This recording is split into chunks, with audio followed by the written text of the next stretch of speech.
Ainda não do ponto de vista formal, mas sim do ponto de vista de uma decisão que eu tomei. A decisão já está tomada. Quando é que o senhor assina a ficha? Eu vou deixar passar mais uns dias, até por uma questão simbólica. Eu quero que a decisão seja firmada depois que eu fizer 72 anos, que é no dia 20 de fevereiro. Talvez com isso eu entre no livro dos Guinness, a pessoa mais velha a mudar de partido. Dando de partido, qual é o desconforto que o PDT lhe causa nesse momento para o senhor deixar a sigla?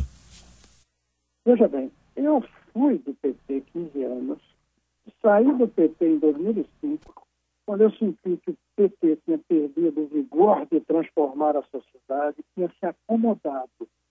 Antes do PT perder a vergonha da corrupção, mas já estava acomodado. E eu dizia isso dentro e escrevi sobre isso. E fui para o PDT, além das minhas relações com Brizola, da Ribeiro, e porque era um partido vinculado à educação, eu fui para o PDT porque era de oposição ao governo. E então a gente poderia formular uma alternativa para o país. Se o PT não ia, nem o bloco de apoio. Como militante do PDT, fui candidato a presidente pela oposição, disputando com Lula. O Lula no auge do seu poder, do seu prestígio. Mas, pouco depois da eleição, o PDT entrou no governo, se acomodou. E eu criticando, e eu reclamando, e eu dizendo que não era o melhor caminho para o Brasil, não era para o PDT, porque o Brasil precisa de uma proposta alternativa. O Brasil não pode continuar nesse fla-flu do PT contra o PSDB, e que são dois irmãos siameses, a meu ver, do ponto de vista de projeto para o Brasil, apesar das diferenças de comportamento, de estilo. Mas o projeto para o Brasil é o mesmo, crescimento baseado na agroindústria, no agronegócio, a indústria metalmecânica. Não trouxe a ideia de que o Brasil pode ser um produtor de alta tecnologia. Não trouxe a ideia de que a educação é o verdadeiro vetor do capital conhecimento. Então, o PDT começou a se acomodar, se apequenar, se desfazer dentro do governo. Eu fui reclamando. E, em alguns meses, eu creio que o PDT deu um salto adiante nessa irmandade com o PT. Eu creio que é a tal ponto que hoje o PDT está se preparando para ser o pós-Lula sem o Lula, o pós-PT sem o PT, como se tentou fazer no fim do regime militar com um regime civil mais ligado aos militares. Então, a ideia de sair é uma obrigação e fica a dúvida. Sai para se acomodar fora, afinal de contas, a minha idade eu já teria direito para isso, ou para ir para outro partido. Eu acho que a crise que o Brasil atravessa me obriga a não ir para casa ainda. Senador, é Carlos Lupe o motivo? É Ciro Gomes o motivo? Por sinal, tem uma frase sua sobre Ciro Gomes. Ciro Gomes será a continuação de Dilma com calça comprida? O senhor está dizendo isso, é? Mas aí não é Lupe, não é Ciro, não é o PDT. É o conjunto disso. O PDT foi levado a essa posição que o governador Pedro Táxi falava há 6 anos atrás, quando ele dizia que tínhamos nos transformado em um puxadinho do PT. Somos um puxadinho. Então não é o Lupe, não é o Ciro, não é cada uma das coisas. É o conjunto que levou o PDT a ser um puxadinho. Coisa que vai passar, é uma questão de 5, 10 anos, talvez. Mas o Brasil vai atravessar 5, 10 anos sem poder esperar. Tem que ter uma proposta, tem que ter uma alternativa que reoriente o destino do país. Os partidos do governo, aliás, culpa o PT, é um erro. É o PT, é o PDT, é o PCdoB, é o PMDB, é o PP. É esse bloco que está levando o partido numa direção errada. Nós estamos em um processo de decadência hoje. Não é só uma crise econômica. Quer ver a diferença? Uma coisa é a inflação, é uma crise. A outra coisa é uma inflação causada por razões tão fortes que obriga a inflação a continuar. E a gente não está cortando isso. Eu tenho dito que o governo, o presidente Dilma, estão querendo, quando propõe algumas coisas, mudar o pneu do carro. A gente não precisa de chave de estrela, a gente precisa de um GPS para saber onde está e para onde ir. O problema não é o pneu estourado apenas, que está também, os 4. O problema é que se mudar os 4 pneus e continuar no mesmo rumo, o futuro não é bom. E o PDT perdeu a chance de oferecer uma alternativa, que eu tenho certeza Brizola estaria fazendo neste momento. O senhor... Não esqueça que Brizola se afastou do governo Lula. O senhor, Lazia Martins e outros senadores formavam uma bancada que vocês diziam independente dentro do PDT em relação ao governo. O senhor acredita que outros senadores... O Lazia já negou que esteja saindo do PDT, mas o assunto é sempre muito forte aqui no Rio Grande do Sul. Outros vão deixar a sigla nos próximos dias? Como é que está isso? Apenas eu e o senador Regufe vamos sair. O senador Lazia, que é muito próximo a mim e ao Regufe do ponto de vista político, não vai sair, tem razão de não sair. O PDT do Rio Grande do Sul é diferente do PDT Brasil, é diferente completamente. Aliás, eu acho que o Lupe lançou o Ciro nas carreiras depois que eu fiz uma viagem pelo Rio Grande do Sul. E fui tratado como se fosse o candidato a presidente, fui tratado com um carinho, uma força que, sinceramente, me surpreenderam. Eu acho que ele percebeu que aquilo, de repente, podia se espalhar por outras áreas, mas nem sei se espalharia, porque o PDT do Rio Grande do Sul é muito especial. Então, eu entendo perfeitamente o Lazia não sair. Se ele me consultasse, eu dizia, Lazia, não saia, continue no seu PDT do Rio Grande do Sul. E daí tentem mudar o PDT do Brasil. Uhum. O senhor está indo para o PPS por quê? Por que a opção por esse partido? Uma razão muito simples. É um partido que, ao meu ver, tem chance de fazer o que todos precisam. Uma atualização, um refazimento. O Papa João XXIII criou a ideia de aggiornamento. Creio que deve ser em italiano isso. Ou seja, uma atualização de 2 níveis. Uma atualização nas propostas para o futuro do Brasil, como que eu falei, a educação como motor, que já estava lá em Brizola, mas ninguém nunca deu a atenção devida, alta tecnologia, o social. Então, o social com seriedade, a estabilidade monetária como um compromisso radical, porque a gente fala de corrupção, de roubo da Petrobras, e esquece que a inflação é uma corrupção, que não enriquece ninguém individualmente, mas tira o povo. Então, precisa de propostas atualizadas para o século XXI, os partidos. E precisa mudar a maneira de fazer política. Os partidos já não fazem política adaptada à realidade. A gente ainda não usa a internet, o celular como instrumento político. A gente pode saber o que o povo pensa online, como se diz por aí. Nós não usamos isso na hora de votar no parlamento. Nós precisamos mudar a maneira de ser. Outra coisa, as pessoas que pensam como eu não estão todas dentro do meu partido. Elas estão espalhadas em partidos diferentes. Como é que a gente faz política se algumas coisas que eu defendo são defendidas por pessoas de outros partidos? Isso não existia antigamente. Essa maneira nova é que a gente precisa atualizar. O PPS, até pelo seu tamanho pequeno, não é um partido grande, oferece essa alternativa de tentar fazer uma atualização na maneira de fazer política e na razão pela qual a gente faz política. Que Brasil nós queremos?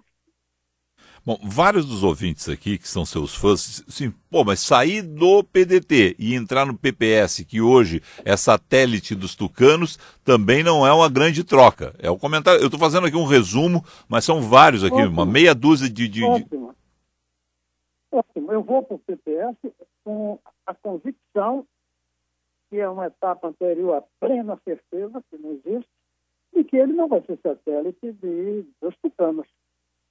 Pode ser que daqui a alguns meses eu diga, olha, me enganei mais uma vez. Aí eu vou e digo, eu tentei.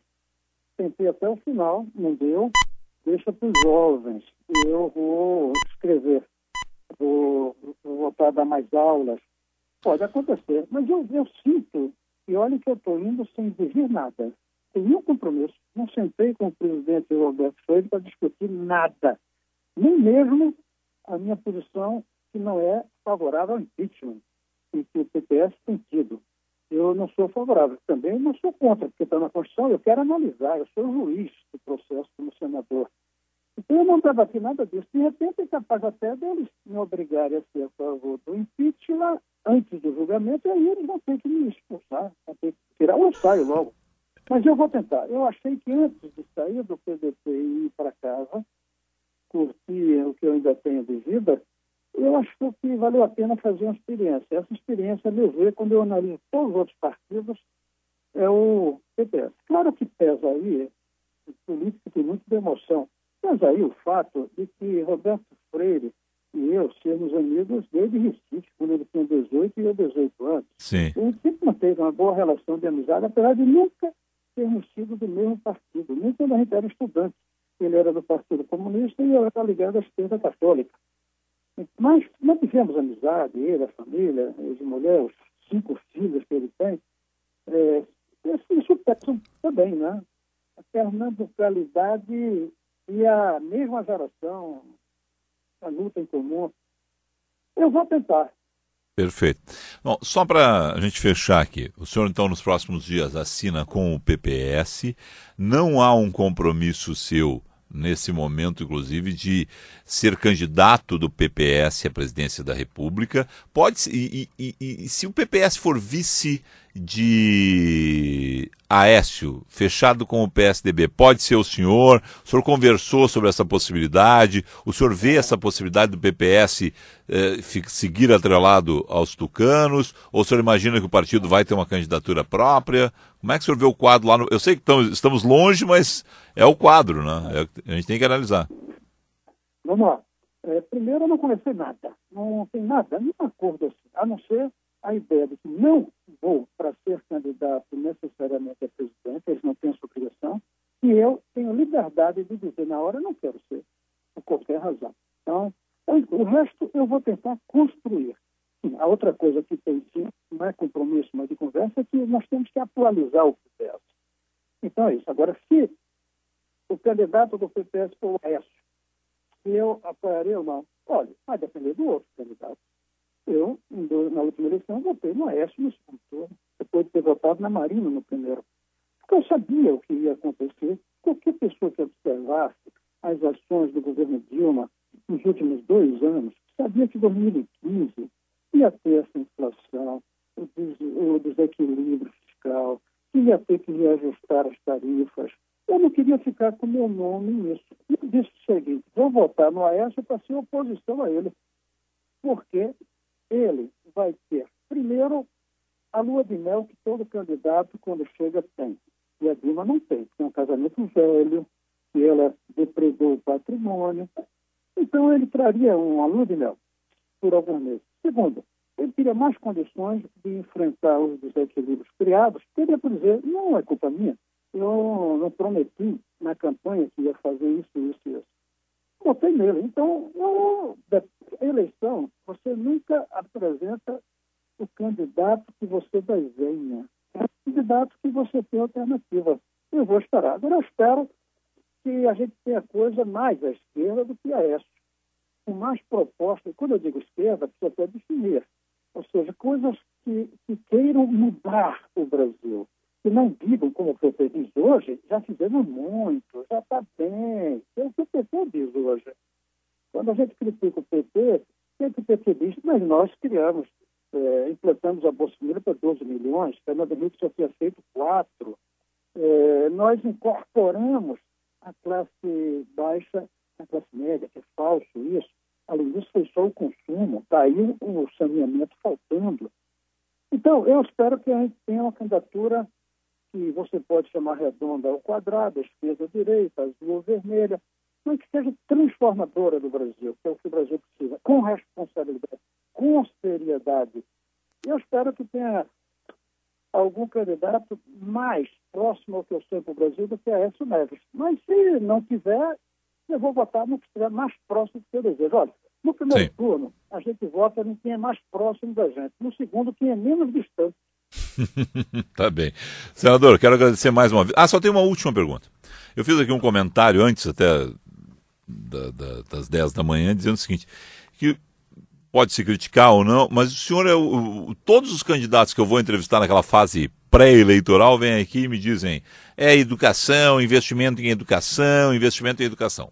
Nós temos uma bancada da educação no Congresso Nacional, porque quem bate mesmo no assunto, quem é repetitivo, quem trata muito do assunto é o senhor.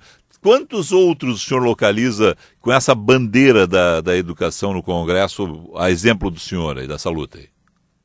Olha, um dia desses uma jornalista me perguntou: você sente muito orgulho de ser o único senador realmente comprometido com a educação? Isso não, eu sinto vergonha, porque eu estou aqui há 13 anos e não consegui outro ainda.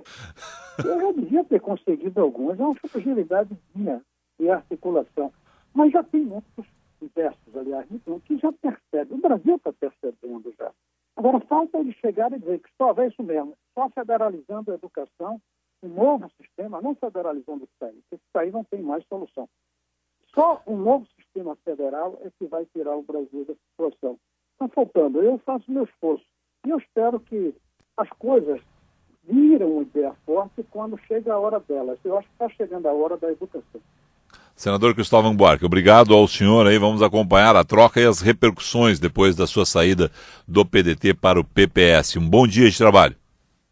Um bom dia para você, para todos os ouvintes. Eu sinto uma certa satisfação de poder estar na minha idade provocando esse debate.